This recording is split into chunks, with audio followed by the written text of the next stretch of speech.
This is Madam Speaker, and we ask whether tariff increases aid or arrest the local poultry industry. Get some closing thoughts from my panel. Lionel?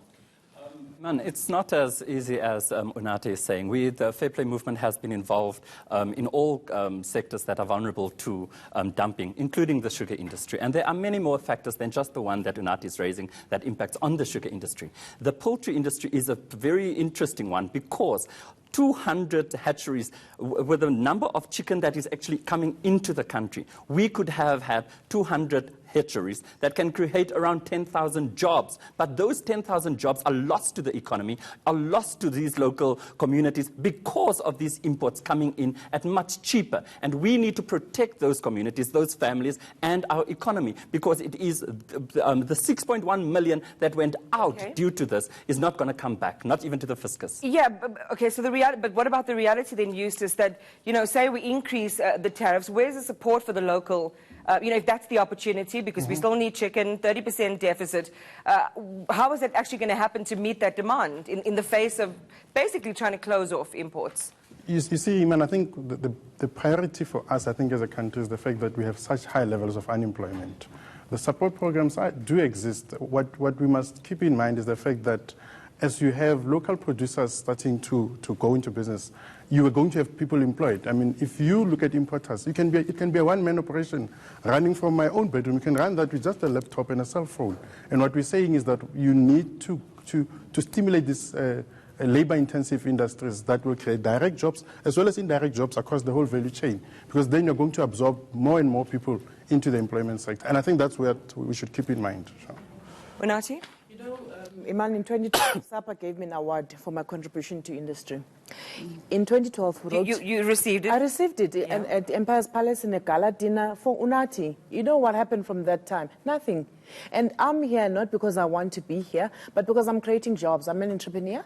We're selling chicken to the consumer, and we're saying no one is talking about the consumer. We're saying help jobs, help the industry, help. What about unfair competition? How about taking all that money that you're going to raise the tariff and giving back to all the black farmers? We all then will be happy. But as long as there's a gap in this market and we give good quality product, the consumer is going to pay. And all we're saying is, why let the consumer pay? If you're so good, be good. You don't need a lot of assistance to be good. And if you do get assistance, take it back to that farmer. Clive must get the money from the tariff.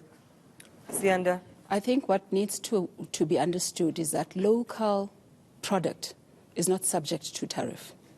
And probably the reason why Unathi is so vocal is because the only thing that the tariff will do is to eat into their profits.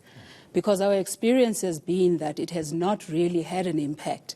All it does is that it reduces the amount of profit that importers make. And that is a fact. All right, maybe we end with you, Clive, on your story. In the middle of all of this, you're a businessman, you're trying to make a sustainable living, you're trying to do all the things that Eustace is talking about, create jobs and so on. What is your final plea? Well, I think just to paint a quick picture of what the future could look like if we do continue like this, is a lot more small farmers are going to get out of the industry, as has been happening. The bigger guys are going to scale down, and the fact that the importers already have 30% market share, that 30% is going to raise to 60%, and hopefully not, but it might go to 90%. That means South Africa, we have a lot less of a competitive industry. We don't produce locally anymore, and now who dictates the price of a chicken in South Africa? Not us locals. Can we call a comparative country on the African continent, might be Kenya, I might be wrong, where a similar thing happened, and that would be the future for us? Ghana. That's exactly that stage. Ghana, and currently South Africa, we are among the most advanced, we have the most advanced poultry industry in Africa. We should be exporting. And I think the importers and exporters should assist us to export. But currently, all we're doing is accepting imports.